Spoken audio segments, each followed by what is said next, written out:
Justin Bieber is using again after detoxing for weeks and trying to repair his relationship with Hailey. He has slipped up again and refuses to get sober. If there's ever been a case of not envying a celebrity's life, I'll have to say Justin is in the running for that. Beyonce is currently under attack after her unreleased music was stolen and her fans were brutally harmed at a recent show. As first responders raced to the scene of what police say was a stampede at the Metro rail station near Mercedes-Benz Stadium early Tuesday, just as thousands of fans were leaving the sold-out show. Courtney Kardashian is done with her family. She hates that Kim is obsessed with fame and wishes that Khloe would focus on her daughter more than herself. Courtney claims that she's a changed woman, and unless her family changes, she's done with them. And finally, Kylie Jenner has upset the internet after picking celebrity clout over her own brother.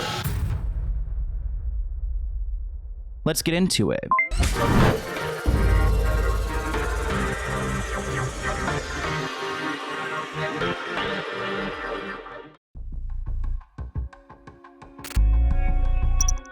Let's get into Justin Bieber.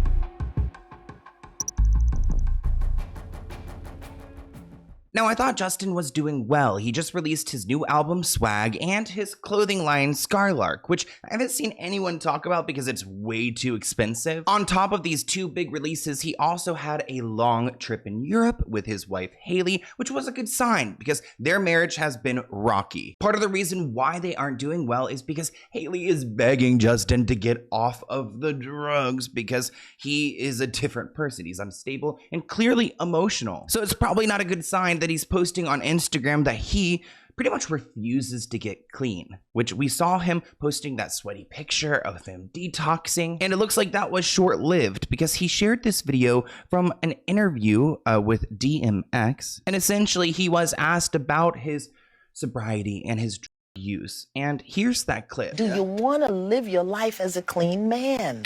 When you say clean, no weed, no drinking, nothing? Nothing. Why? No. You don't want to live your life clean.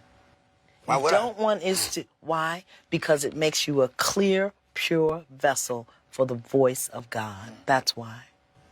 I think I'm exactly where I need to be with God. Now, I'm not over here telling you guys to go and get sober right away. I don't think that's a personal choice. You know what I mean? And I like a nice glass of wine time and time again. And Justin for sure loves his and weed and all these things, and it's an interesting video for him to share because he's also very Christian. He likes to talk about God and Jesus on Instagram every other day. In between the smoking posts comes the Jesus posts. What's even more cryptic about this clip is how DMX died. He died at 50 years old from a induced heart attack, and it looks like Justin needs to go and research that story for himself because I fear he's going to be like a Michael Jackson at this rate. There's been a lot of speculation on why Justin is the way he is. Was it Diddy? Was it the music industry? Is it all the pressures and the stress that he's constantly under? Remember, he just got an order to go and pay $31 million to Scooter Braun. It actually looks like this $31 million payout hinges on Hailey selling her brand. I'm not even trying to be petty, but it's pretty embarrassing that she built up her own brand, finally got an identity of her own that wasn't related to her husband or her past stalking her husband, but then she goes and creates this awesome brand that could go and provide like a lot of money down the years for their children and sells it off in a cheap deal to go and pay off Justin's debt. That's a really sad situation to be in because now she doesn't even own this company. This report says that Justin will not pay his debt to Scooter Braun immediately because they need to wait for Hailey's check to hit, which I know $31 million is a lot of money, but how is Justin Bieber broke? I feel like that's one of the reasons why his album sounds like it's underwater, because he just produced it very quickly to go and get a quick check. Sources say that Justin does not have the cash to repay the loan until the road money comes in. Now, even though the road deal was about $1 billion, I watched this person on TikTok break down the math, and really she's walking away with like 10% of that, which is still a lot of money. But the good news for Justin is that this settlement gives him ownership over his masters, which is a big deal for an artist. You all know that Scooter Braun, he's great at going and snatching up masters from celebrities, kind of like Taylor Swift. You guys see that TMZ is reporting that Justin cannot pay back Scooter until Hailey's road deal closes because there's just not enough money. So she needs to close that deal so he can pay what's owed to Scooter's company, Hype. This comment reads, I was hoping this wasn't coming out of Hailey's pocket. Now, all of a sudden, Justin was an investor in Rhode. BS. Let's get into Courtney Kardashian. Courtney Kardashian has always tried to go against the grain when it comes to her family. She likes to be the difficult one to work with. Remember those times of Kimberly yelling at Courtney, just telling her to shut up and work? Well, this headline says that Courtney Kardashian has a big reason for distancing herself from her family. Courtney wishes to lead a private life. I mean, that's BS right there. A source claims that Courtney has been stepping back from the spotlight. This also includes the fame of the Kardashians. Quote, Courtney's been distancing herself for a while now, and she's way happier for it. She's not interested in being part of the circus anymore. And I kind of understand why Courtney would want to step away. I mean, the fame and the money, it sounds so nice, but at some point, you probably are exhausted. I mean, we all saw how Kim looked on the runway at Paris Fashion Week. She looked so tired.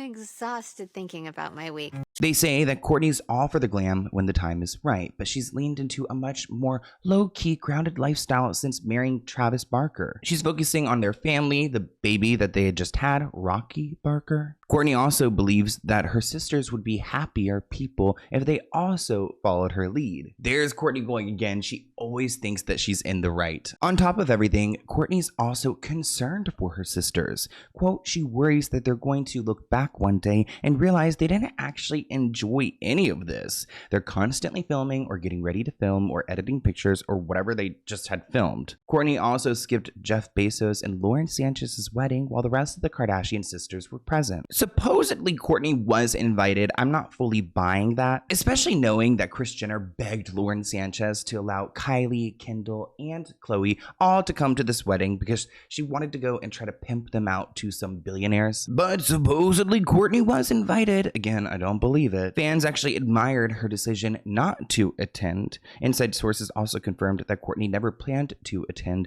the event despite pressure from her mother, Kris. They say that she's over the spectacle. She has her peace, her family, and she doesn't need to be photographed next to a rocket ship to feel important. That's shady. In other news, Khloe actually just turned 41 years old. Happy birthday, Khloe. But she decided to have a Care Bears themed party, which I think is so immature. I don't know why. It's just like, that is not a vibe in my opinion. Like, we're 41 years old. Come on, people. You've got these grown men dressing in these sweaty bear costumes to go and bounce around your Kardashian campus. Oh God. Oh my. Wait, look at Kris here. Oh, did she go back in for a tune-up?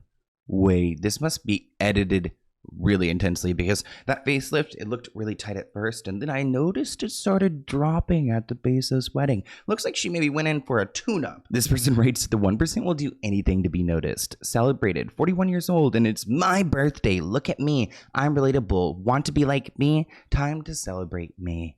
Yeah, I'm tired of hearing about it. One person noted that it looked like Khloe's leg was edited in the picture of Kim and Courtney. Oh, wow. Oh my gosh, she looks like a praying mantis. Okay, I see what they mean. It does seem like there's something going on there, but you never know with these girls. It's crazy. Khloe cannot help herself when it comes to editing, even though she recently did a podcast and admitted that she doesn't edit her photos. I mean, the video itself has a heavy filter on. You Photoshop every picture you post. I don't, but there was a time that I definitely did. There was a time that I was around some people that would make me feel like I needed to. I also think it was the era too. I felt like a lot of people were photoshopping or heavily photoshopping more than they do now. Let's get into Kylie and Kendall Jenner. Speaking of the Kardashian family, I always forget that Kendall and Kylie have a brother, and it's not Rob. It's Brody Jenner, and he just had a wedding that these two decided not to attend. Sources say that both sisters were invited to the ceremony where Brody got married to Sia, his longtime fiance, now wife, who is a professional surfer, which sounds so horrifying. Like, I do not want to be deep into the water. I've seen too many shark videos recently. But it looks like these two decided not to attend, even though Kylie has a private jet. She could have flown right over to it. Now, another source claims that their absence was strategic, that they didn't want to take away the spotlight from the bride and the groom, which I guess that's honorable. But after going to the BEZOS wedding, it's kind of a bad look that you won't even go to your brother's wedding. I think it also made headlines that you did not go. So either way, it's going to make headlines. So I don't really buy that excuse. This comment reads, I don't really get going to a wedding across the country for people you probably met once or twice, but not going to your half brother's wedding. You see what's more important for them. This comment says, very rude of them not to attend. And this person writes, first time for everything, including not stealing the spotlight. And you know, Caitlyn Jenner did actually show up, which was nice because Brody's first marriage, Caitlyn was nowhere to be found. So at least someone in the family attended. But as for Kylie Jenner, she has been booked and busy. And right now she's being dragged online. She did a campaign with Miu Miu, and there are so many people calling her out and saying, this is the ugliest thing I've ever seen. Oh, okay. Ooh. Yeah, she looks a little homely in the picture right over above me. A little bit sad, huh?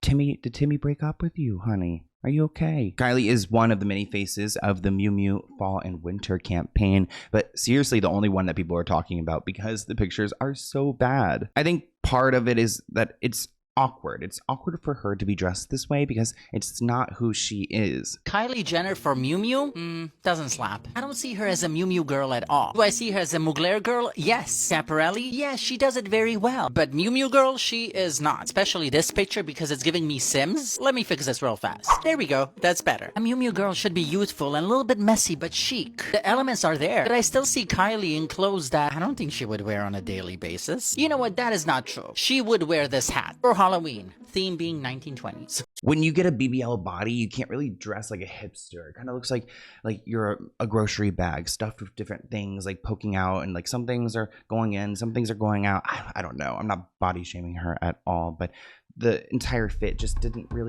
flatter her. Let's get into Beyonce.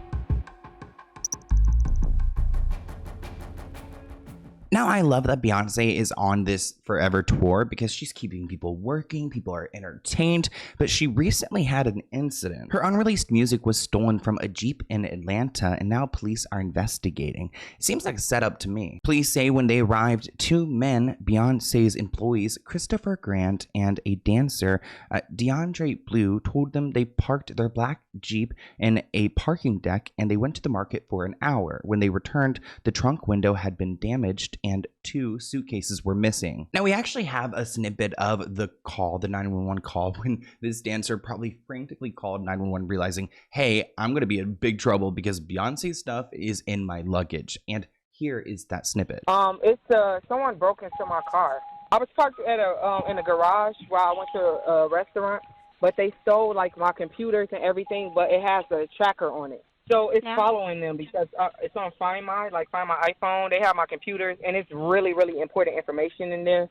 Like I work with someone who's like of a high status, and I really need the my computer and everything. We are in 2025, so cops say they are currently tracking the computers and running 2 sets of fingerprints recovered from the Jeep. They've also ID'd the suspect and they've issued an arrest warrant, but they've not publicly released the person's name. This comment reads, the way that I feel like this was a setup, and I totally agree, that's what I said. Another person writes, how much does Jay-Z owe Nicki again? This person adds, you know what? And you might be onto something. I mean, Nicki Minaj has been off her rockers lately. Maybe she did go and set something like this up. Now, at one of these concerts, there was a dangerous moment where a little girl freaks out because of a bug, but it sparks a stampede. You guys got to stay safe out there. This happened in Atlanta, and a 10-year-old freaked out, started screaming after they saw a tiny insect, which is so me. Like if I see any type of bug anywhere near me, I'm screaming, I'm running. You would think something really bad happened, which is what everyone else thought had happened here. There's a terrifying video showing fans sprinting onto an escalator that suddenly sped up before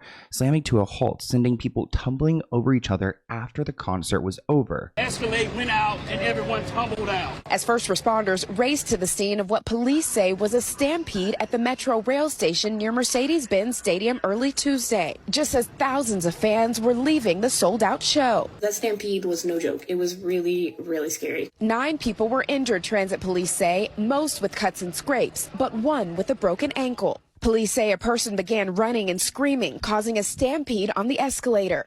The escalator sped up and then stopped suddenly, sending riders crashing into one another. I just looked up and I saw a wall of people just coming at me. You saw people falling down and no one was stopping. One Beyonce fan named Amber said that she was pinned under a man as a mob of 20 people came crashing down on top of her. And it looks like about 11 people were all sent to the hospital all over this little bug and that terrifying scream.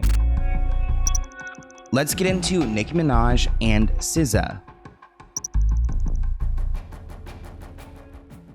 Since we're just talking about Nicki Minaj, let's talk about the drama she's been in with Siza. And it seems like it's over nothing. Nicki Minaj reached out to Congresswoman Anna Luna for help over threats that a DJ and a streamer made in response to her feud with Siza. It looks like this guy named MacWop said, "Hey Nicki, relax before you get put in a blender like your boy did." Nicki Minaj shared this on Twitter, tagging the FBI, asking, "Is this a threat?" But she didn't get the response she probably wanted. This internet shit crazy. I'm your blood. Hey, Nicki, relax. Or you get put in the blender like your boy did. Uh-oh. She gotta relax. This person wrote on Twitter, "Yeah, tag the FBI to come and get your pedo husband." One person shared a meme saying, "Nicki said, I'm gonna call the manager." Well, it looks like this congresswoman decided to go and respond to Nicki Minaj saying, "Please text my cell. I will forward this to law enforcement immediately. Threats of violence and assassination should be taken very seriously. I hope you're okay. We'll talk soon." I didn't know Nicki Minaj was like cool with the government like that. If you guys go and look at Nicki Minaj's Twitter, you'll see tweets like, "Go and draw your freckles back on, Buki. Liar, liar, pants on fire. Sounding like an effing dead dog." She writes about Siza. Siza says, "Mercury retrograde. Don't take the bait. LOL, silly goose." And that got Nicki even more mad. Nicki Minaj decided to bring in other people like Rock Nation CEO Desiree's daughter, Demore, who claims she was institutionalized for 2 weeks without cause. I don't know why you're bringing this person into this. She really doesn't like a lot of the heads of like different record labels because she feels like she's been set up. She wants that Grammy so bad, but nobody's gonna give it to her. Let's get into the Coldplay cheating scandal. I don't know if you guys follow me on TikTok. My @ is @SloanHooks, but I made a video that got 2 million views because Coldplay's Chris Martin exposed an affair. Now, if you don't know who Andy Byron is, he is a CEO at a company called Astronomer. There's been some back and forth on whether he's resigned from there or not because he was caught up hooking up, or at least maybe possibly even sleeping, with the HR department head. We don't know how long Andy and Kristen Gabat, the HR lady, have been having an affair, but they are both respectively married to other people, and assuming that the couples are not open, they're cheating. Now, Andy has not actually resigned from his role as CEO, even though this one statement stating that he has been going viral. You could just see the shock on his face. He's like, "Oh, hell no." And she knows too. She's just as guilty. They're both guilty. But also, it's even worse when the CEO is sleeping with his employee. Now, because this moment went so viral, the internet was able to track everyone down. On July 17th, the couple were identified as Andy, the CEO, and Kristen, of course, working for HR. Soon after, Andy's wife, Meg, was discovered on Facebook, and immediately people started hitting her up. Like, "Hey, Megan, are you okay? Did you see that your man was with another woman at Coldplay?" So Meg's inbox that morning blew up because people wanted to tell her, "Hey, your husband's cheating." And clearly she saw the news because she removed their last name from her name on Facebook. So it looks like Meg is headed towards a divorce sometime soon, and I hope she takes all the money. An update on the Coldplay concert affair. This is Andy Byron, the CEO of the data company Astronomer, and Kristen Cabot, the chief people officer of the same company. Yep, they're both married. Not to each other, but it gets worse. Sitting directly next to them was Alyssa Stoddard, senior director of people at Astronomer, a newer hire who just got promoted. And based on her reaction, it was obvious that this was not a sponge, spontaneous, innocent outing. One thing is clear, the entire company might have known something was up. One user even wrote, "That's gonna be one awkward board meeting, if not a couple divorces too." As for Andy's actual wife, she's moving swiftly. She's already removed his last name from her social profiles, deleted all their photos together, and gone completely silent. And this is really unfortunate because both of these people have families with children, and now their whole lives are going to be turned upside down. But I also think it's sick how, like, in corporate America, there could be these relationships, and there are many grown adults who are just simply okay with it. I mean, I don't think the new hire needs to go and hit up the CEO's wife to go and expose this affair. It's just sick how the power dynamics play here, because I don't really know what they could have done. Maybe sent like an anonymous message, but even that would freak me out. The reaction to all of this on social media has been hilarious. It's probably really good for Coldplay. Now everyone wants to go to a Coldplay show to see who's going to get caught on camera. I think that's a lesson for not only Andy and Kristen, but everyone else out there in this world, that if you are going to be shady and doing things like this, you will be caught. Let's get into BrooksNater.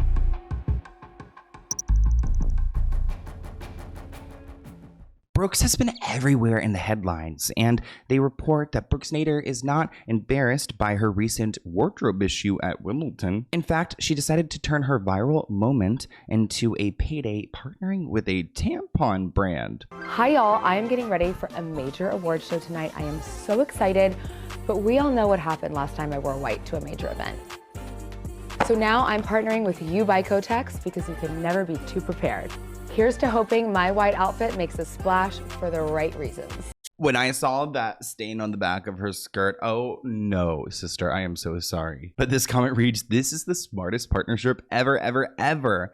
Another person writes, "Iconic." And you know what? We need to have more moments like these. I mean, not that I want to see like you girls out there, you know, stressing out, but also just kind of normalizing it and humanizing her. And also she's getting a payday just because she had, you know, had a little slip. Maybe not a little slip, but a little drip, you know. Tons of her fans praised her for her openness and relatability, and it looks like Kotex wanted to reward her with a little bit of a brand deal. Let's get into Diddy.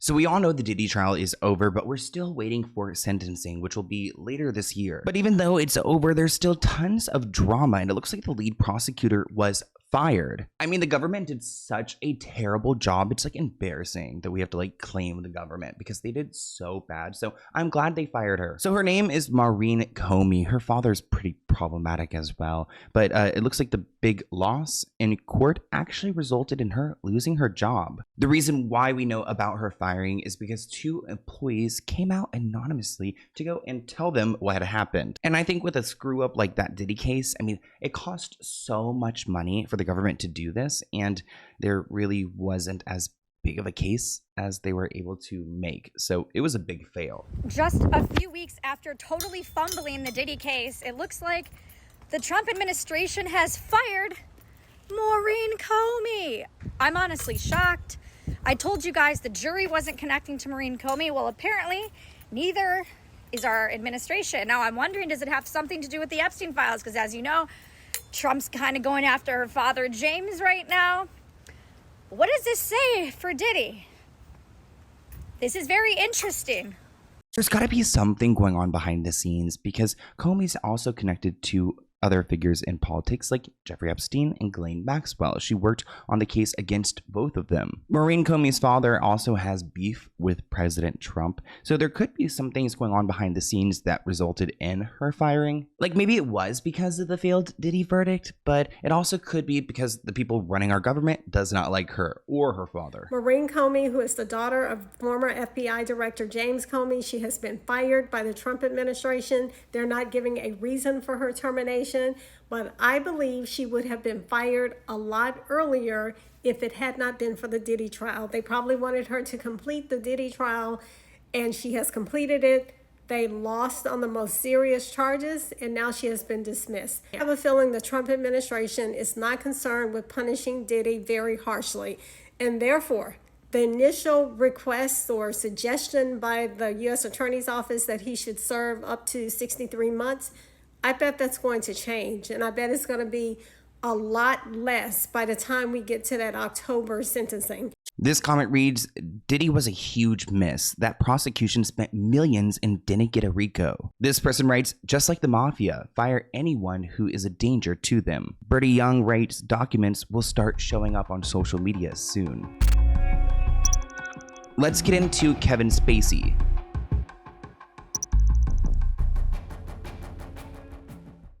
Now, Kevin Spacey has pretty much been blacklisted from Hollywood for a long time now, ever since he was accused of doing some inappropriate things to a teenage boy. But Kevin has been on the sidelines trying to win America over again, and it seems like this recent call for the release of the Epstein files is getting him in people's good graces. He writes, release the Epstein files, all of them. For those of us with nothing to fear, the truth can't come soon enough. I hate to make this about me, but the media already has. Kevin Spacey is a creep, and he has been linked to Epstein in the past. He's also been named in federal documents. He's also been accused of misconduct by several different individuals, and he had to go to court in 2022 and in 2023. Kevin Spacey pushing the release of the Epstein files? Like, Ariana, what are you doing here? It is wild to me that Kevin Spacey would choose this moment, like, to pop his head back up. Like, people forgot about you. You got acquitted of everything. Stay gone forever. But then again, he is an expert witness in this category. In case you don't remember, circa 2020, Kevin Spacey had a massive fall from grace because it came out that he had been allegedly assaulting and abusing little boys, young boys, when he was both the artistic director of a theater, when he was on House of Cards, and in various other films. Kevin has always maintained his innocence, and I mean, I don't know if he's delusional or what. If I was linked up in the Epstein world, I mean, I don't know if I would want to keep, like, you know, making that known to the world, but I guess he claims whatever he did with Epstein, it wasn't bad. Let's get into Sia and Harry Jy. I love Sia's music, but she's always given me bad vibes. Ever since I made a video about her relationship with Maddie Ziegler, like, there's something weird there. Maybe we need to do a deep dive into her dating history, because now she's been linked with Harry Jy, a reality star who's like half her age. Sia has been promoting Harry Jy's new show, Let's Marry Harry, even suggesting that she would like to be on it to compete because she loves him so much. Harry, who's 21 years younger than Sia, actually might go ahead and just skip the show. I mean, I don't think you need to go and apply, because I think Sia's already secured him. He's such a clout chaser. He probably saw that Sia was into him and immediately set up a date, because they were spotted out holding hands, and it's the most bizarre coupling I've seen this year. Like, Sia, what are you doing holding this man's hand? It is so cringe. I actually thought that Sia was like a lesbian for the longest time. It actually turns out she's bisexual, which means that Harry fits the role. She's into men and women. So Sia and Harry Jy definitely not on my bingo card. And I just had to include that story because I was so caught off guard. There's something interesting about Sia. I mean, her whole friend group with Kathy Griffin, like, I can't even imagine the conversations they have at the dinner table. Every time I see them together having dinner, Kathy always makes Sia sing for everyone, like she's a performance monkey or something. But I want to hear what you guys think in the comments below. Thank you for tuning in to this episode of Let's Get Into It podcast. Let me know what you guys think in the comments below, and I'll see you in next week's show. Bye, guys.